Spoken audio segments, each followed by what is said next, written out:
Tapi hakikatnya kalau kalian tahu isi kitab ini fikih, itu kalian bisa murtad. 50% saya yakin murtad kalian. Wow, luar kalau biasa. pakai akal sehat. Kalau akal sehat murtad katanya. Murtad dari ajaran ulama itu seperti saya. Oke. Salat dan itu turun bermurun. Hatta Ibrahim salat, Ismail salat, hatta burung salat, Yahudi juga salat, ban 5 waktu. Yahudi ada, Yahudi salat itu rukuk sujud ada, ban. Zoroaster juga salat. Bukan masalahnya ke situ, ban. Bukan masalahnya ke situ. Salat juga mereka bertentangan mereka, ban.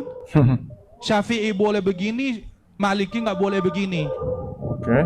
Nah itu yang jadi pertanyaan Bang Majid, itu yang saya sampai sekarang itu Iya, mana yang salat benar? yang mana? Ya, salat Rasulullah yang mana yang benar? Salat yang Allah bilang mana yang benar? Dan itu menurut ini kalau salatnya begini sahih, kalau salatnya nggak begini batil. Itu lebih parah itu. Berarti akhirnya kamu salatnya ke mazhab bukan kepada Allah.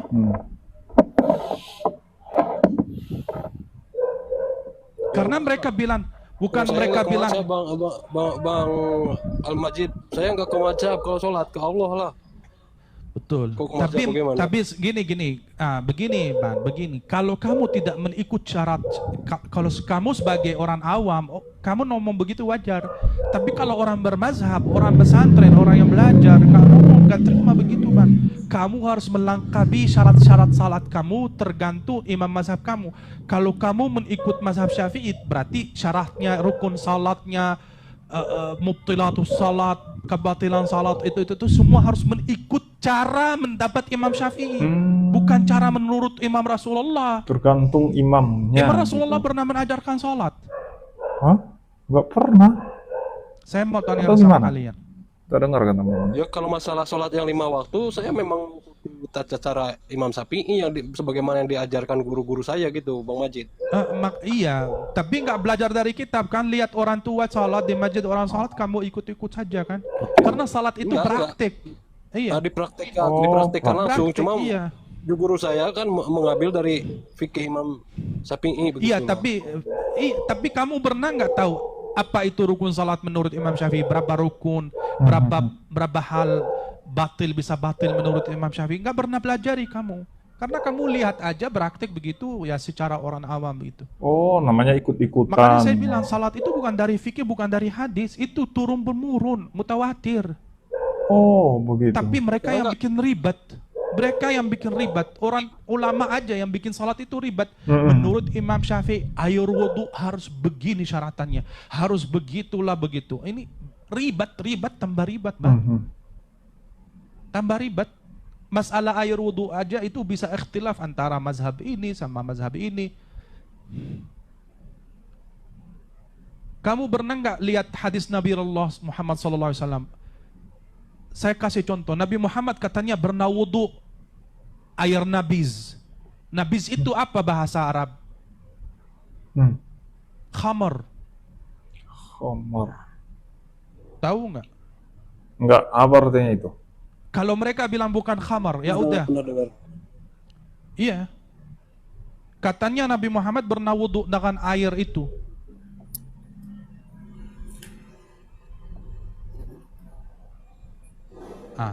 Muncullah nanti fikihnya. Boleh nggak kita wudhu begini? Boleh nggak begitu? Airnya begini. Itulah fikih ini tambah ribet, Bang. Bukan memudahkan Islam, tambah ribet. Tapi kalian ini Muslim awan, nggak pernah baca kitab fikih, nggak pernah. Kalian jalani aja begitu ya. Tegas hiduplah dia, teman-teman, sederhana gitu maksudnya. Hiduplah secara orang awam, cari rezeki gitu, nggak mau ribut gitu. Tapi hakikatnya kalau kalian tahu isi kitab ini fikih, itu kalian bisa murtad. 50% saya yakin murtad kalian. Wow, luar kalau biasa. pakai akal sehat. Kalau akal sehat murtad katanya. Murtad dari ajaran ulama itu seperti saya. Oke. Karena gak masuk akal, Bang.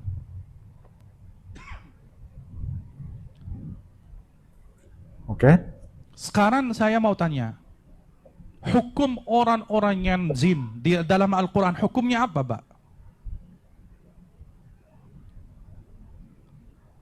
Hukumnya apa orang yang zin di dalam Al-Quran? Hukum rajam. Nggak ada di Al-Quran. Coba itu. Kayak gitu teman-teman ya, kalau sudah ngerti isi Tuh kan? kitab ya. Jadi kritik, Nggak ada di Al-Quran hukum dia rajam. orangnya kritis teman-teman. Dan itu banyak ulama yang bertentangan masalah itu. Rajam itu dibilang itu dari Yahudi sebenarnya, bukan dari Islam. Betul, itu kan hukum Musa. Di Islam dan di Kristen udah dihapus hukum itu. Iya, Dari Sayyiduna Isa itu udah terhapus hukum rajam itu. iya. Dan rajam itu karena orang Yahudi juga definisi zina itu beda sama kita definisinya zin. Gitu. Di dalam Al-Quran hukum zin itu hampir tiada ada gitu. Kenapa tiada ada? Secara langsung karena dia minta syaratan yang tuh yang gimana ya? Syaratannya yang paling susah, mustahil gitu. Hampir mustahil untuk ketemu. Katanya harus ada 4 saksi mata Oke. dan melihat benar-benar dalam keadaan benar-benar lagi main gitu, lagi zin gitu. Oh, Jadi kalau 4 saksi mata mereka melihat mereka lagi cium-ciuman atau apa gitu, itu bukan hukumnya zin. Oh. Jadi 4 saksi mata oke. harus melihat orang dua itu bergaulan secara benar-benar. Oke. Baru dihukum zin. Dan hukum zin itu apa di dalam Al-Quran? Cuman cabuk bang. Gak ada rajam bang. Rajam itu riwayat dan hadis. Dan Muhammad SAW, mana sejarah Nabi Muhammad pernah rajam? Cuman ada berarti satu kalau riwayat kita- yang dhaif. Kalau kita ngobrol sama perempuan, holwat berduaan di HP gitu, nggak termasuk zina Bang Majid ya? Gimana? Kalau kita berduaan melalui WhatsApp gitu umpamanya dengan perempuan yang belum kita nikahi gitu, itu pun bukan termasuk zina berarti Itu fahisha, tapi nggak masuk level zina. Kalau definisi zina kan, definisi zina menurut Al-Quran itu harus mereka itu benar-benar dilakukan secara utuh. Oh, Nah, kalau sekarang kan banyak yang menghukumi zina juga itu katanya Bang Najib. Mereka siapa? Al-Quran apa mereka? Kamu Tuhannya Allah apa firman kamu itu ambil Al-Quran apa menurut ini? Kamu Tuhannya Allah apa Tuhannya siapa? Quran bilang begitu, kamu bilang orangnya begitu. Saya bilang Allah bilang begitu, kamu bilang oh ini menurut ini. Itulah Betul. orang Islam di situ. betul sekali.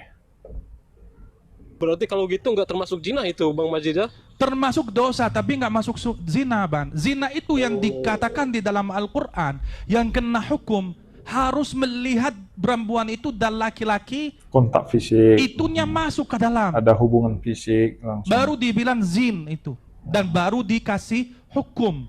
Oke. Oh, berarti termasuk dosa aja Bang Majid ya? Oke, kalau Iya macam termasuk dosa itu bukan bilang nggak dosa itu fahisha namanya. Tapi nggak masuk zin, nggak dilabeli zin dan nggak kena hukum itu, nggak kena hukum. Ya, nggak kena hukum rajam. Makanya ada satu cerita di riwayat di hadis. Ada satu orang namanya Ma'iz datang ke Rasulullah. Dia bilang, "Ya Rasulullah, aku berzin." Rasulullah bilang, "Mungkin kamu hanya cium-ciuman, isan-isan." Enggak, dia tegas. "Aku berzin ya Rasulullah." Rasulullah menggunakan kata-kata yang saya kasar ya. Saya nggak bisa bahasa Indonesianya. Sampai Rasulullah mengeluarkan kata-kata itu. Apakah kamu bahasanya yang Indonesia ya, yang halus, yang baik? cuma dicium-cium lah mungkin gitu Bang Majid. Bukan Rasulullah bertanya sampai itu. Maksudnya hadisnya sampai Rasulullah bertanya tegas. Shalom. Apakah kamu udah makan manisan dong. Paham, memasukkan lah pokoknya. Makan manisan dong, Kak Majid. Baik, lanjut. Iya, akhirnya awalnya Rasulullah nggak meladeni suruh mungkin kamu karena Rasulullah sangat berat membangun hukum-hukum itu katanya riwayatnya gitu. Saya juga riwayatnya saya nggak percaya karena ada masalah begitu. Tapi itu aja. Saya kasih contoh. Akhirnya Rasulullah berapa kali? Akhirnya Rasulullah terpaksa akhirnya ngomong secara terang-teran karena ini hukum. Akhirnya Rasulullah bilang, apakah kamu udah Memasukkan. iya? Kata itu iya, baru kasih hukum.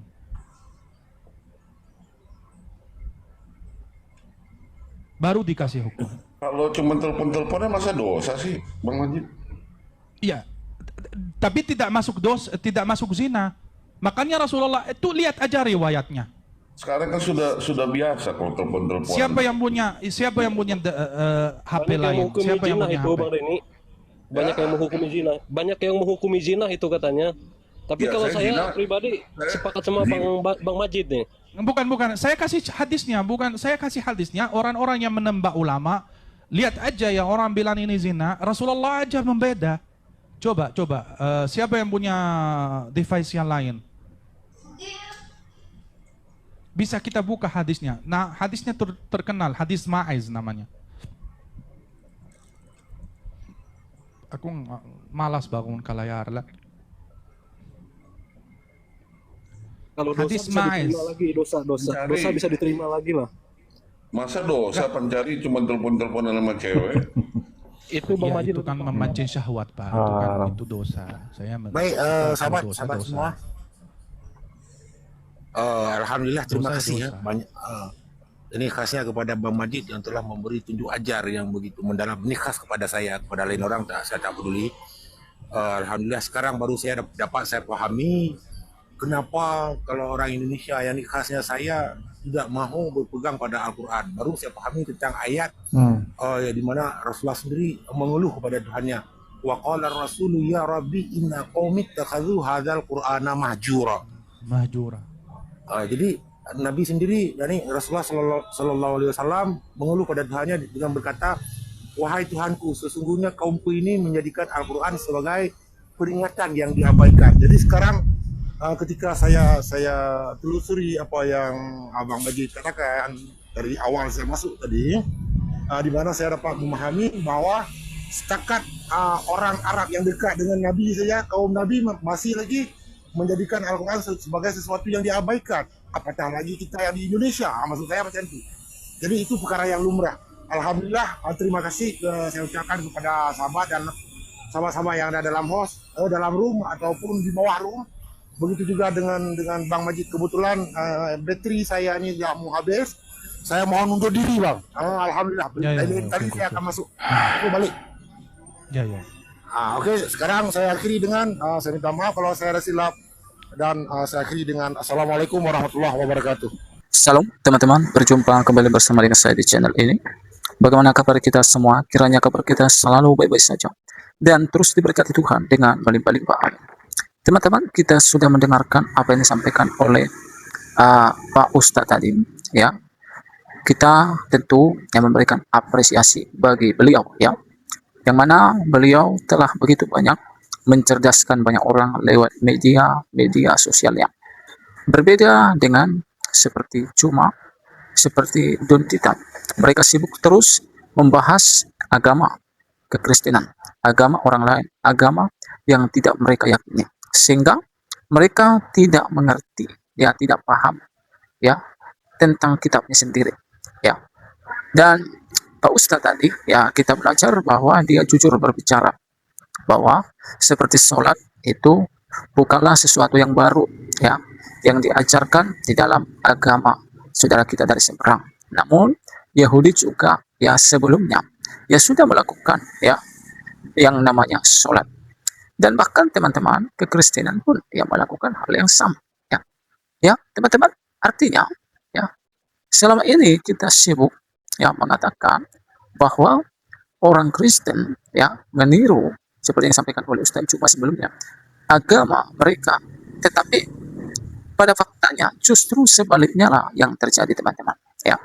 Seperti soal sholat itu tadi, seperti banyak lagi hal-hal lainnya. Makanya teman-teman, Pak Ustadz ini mengatakan bahwa kalau kalian belajar dengan baik, maka kalian pasti akan murtad dari ajaran para ulama.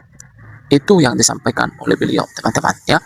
Dan itulah sebabnya, teman-teman, banyak memang dari saudara kita seberang entah kenapa mereka diperintahkan sebenarnya untuk meyakini Injil dan Taurat.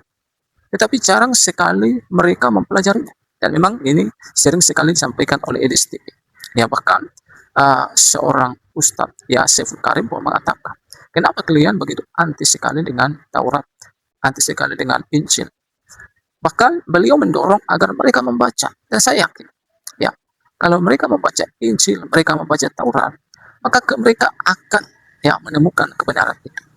Jadi artinya, sesuai dengan yang kita dengarkan dari perbincangan yang disampaikan oleh Ustadz ini, bahwa ada kelompok-kelompok tertentu yang memang tidak ingin umat mengerti sepenuhnya tentang kebenaran ini.